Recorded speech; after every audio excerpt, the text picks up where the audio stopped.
1-1, simplifying expressions and basic properties of real numbers. So with our first examples, we're looking at comparing different expressions. So our first one for A, it tells us to use our less than, equal to, or greater than to make a true statement. For A, they give us 10 minus 2 and 2 times 4. So the 10 minus 2 gives us 8. And then the 4 times 2 is also 8. So because these two are the same thing, they are equal to one another. For B, we have 27 divided by 3 and 3 squared plus 2. So the 27 divided by 3 is 9. The 3 squared is 9. 9 plus 2 gives us 11. You want to remember your orders of operations here. So remember, your exponents go before the addition. So 11 is greater than 9. So our sign is going to open up to the 3 squared plus 2.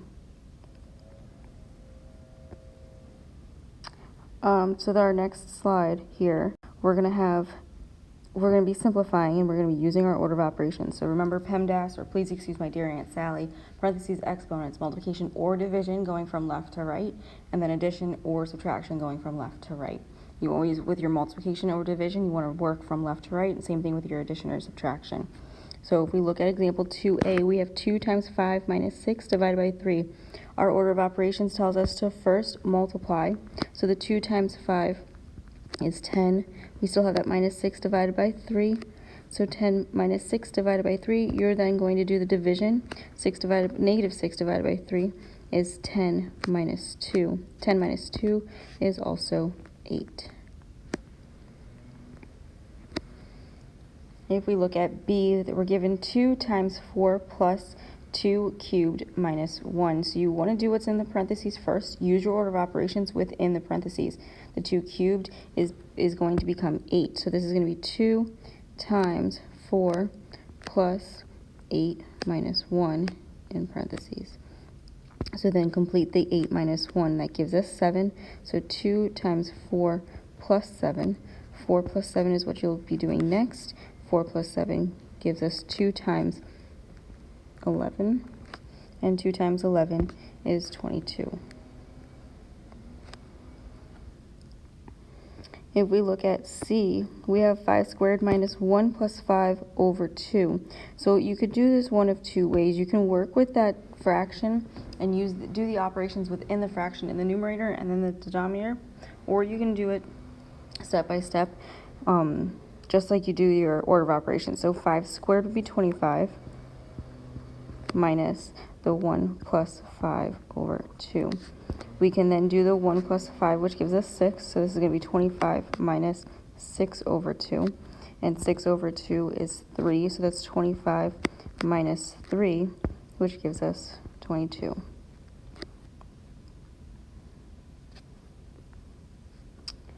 So we're going to be working now with different problems that have exponents and variables included in them. So if we look at example 3, we're evaluating each expression if x is 4 and y is 3. So we're going to be just plugging these values in for x and y and simplifying. So if x is 4, this is going to be 3 times 4 all over 4 squared minus 8. So you can do the 4 squared first. That's going to give us 16. So 3 times 4 all over 16 minus 8. The 3 times 4 is 12, and the 16 minus 8 is 8. So 12 divided by 8, or simplify. The 4 goes into both 12 and 8 evenly. So 12 becomes a 3, and the 8 becomes a 2. So this is either 1 1/2 or 3 over 2. For B, we're still working with x is 4 and y is 3. They give us x squared times y minus x times y squared. So this is going to become 4 squared times 3 minus 4 times 3 squared. So the 4 squared is 16 times 3 minus 4 times 3 squared, which is 9. The 16 times 3 is going to give us 48, minus the negative 4 times 9 is 36. So now we're going to be doing that 48 minus 36. The 48 minus 36 gives us 12, and that is our answer. So moving on, our next example, we're evaluating each expression if x is -2, y is 5, and z is -3. So for c, we have -4 times x squared minus 7y plus 4z. So this is going to become -4 times x squared, which is -2 squared. So -4 times -2 squared minus 7 times y, which is 5, plus 4 times z, which is -3. So we're going to start simplifying this. The -2 squared is +4, so this is going to be -4 times 4. The -7 times 5 is -35, and the 4 times -3 is -12. We then do the -4 times 4, which is -16, minus 35, minus 12.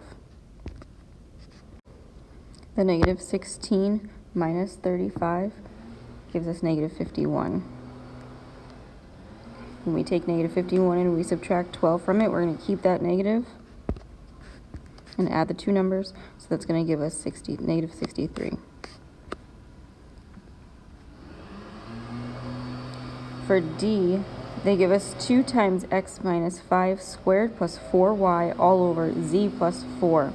Again, we're substituting in the values for x is equal to -2, y is equal to 5, and z is equal to -3. When we plug these values in, we're going to have 2 times -2 minus 5 squared plus 4 times 5 all over z, which is -3 plus 4. So now start simplifying this. Do what's in your parentheses first. That -2 minus 5 is going to give us a -7. So 2 times -7 squared plus 4 times +5 is a +20. All over -3 plus 4, which is 1. So remember, anything over 1 is just 1. We can get rid of that 1 as a denominator and just work with our numerator now. So do the -7 squared. -7 squared is a +49. So 2 times 49 plus 20. 2 times 49 is going to give us 98 plus 20, which is 118.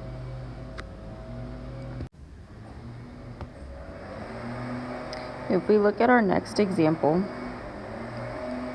we're dealing with absolute value. Remember, absolute value is the distance from 0 and a number on a number line. So the absolute value is always positive, okay? So if we have that x is 3 and y is -2, plugging these values into our expressions. So for A, we're given 10 times the absolute value of 3 plus the absolute value of -2. The absolute value of 3 is a +3, so that's 10 times 3. And the absolute value of -2 is a +2. So now do your order of operations. 10 times 3 is 30, and 30 plus 2 is 32.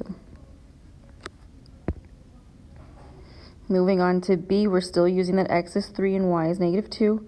They give us 2 times the absolute value of x minus the absolute value of 3y all over the absolute value of x times y. So this is going to be 2 times the absolute value of 3 minus 3 times minus the absolute value of 3 times -2 all over the absolute value of 3 times -2. So start working with these. The absolute value of 3 is a +3, so that's 2 times 3. And then the absolute value of 3 times -2 is the absolute value of -6 all over 3 times -2. That's the absolute value of 3 times -2 is -6, so that's the absolute value of the absolute value of -6, yes. So from here, simplify those absolute values, and if you want to multiply the 2 times 3, do that as well. 2 times 3 is 6, minus the absolute value of -6 is a +6, so that's 6 minus 6 all over the absolute value of -6 is a +6. 6 times 6 is 0, and 0 over 6 is also 0. Remember, 0 on the top, you're always going to get 0 as an answer. 0 on the bottom of a fraction, you're going to get undefined.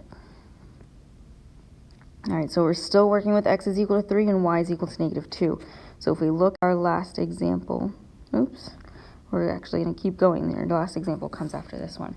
Okay, so for here, we're just simplifying. Remember, you can always move around your numbers as long as you have addition or multiplication. You can move around the numbers in order to make this a little easier for yourself.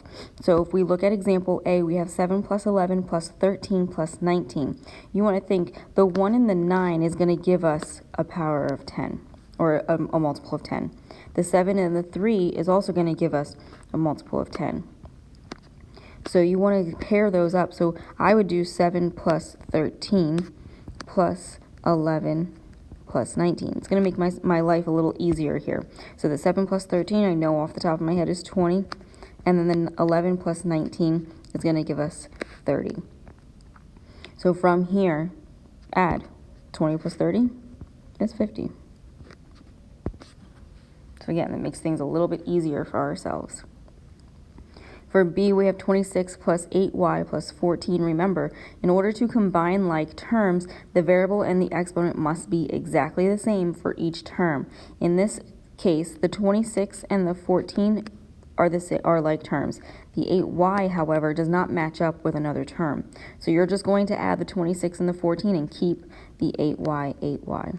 So 26 plus 14, the 6 and the 4 is 10, carry the 1, and 2 plus 2 is 4. So that's 8y plus 40. Okay, so now our last example.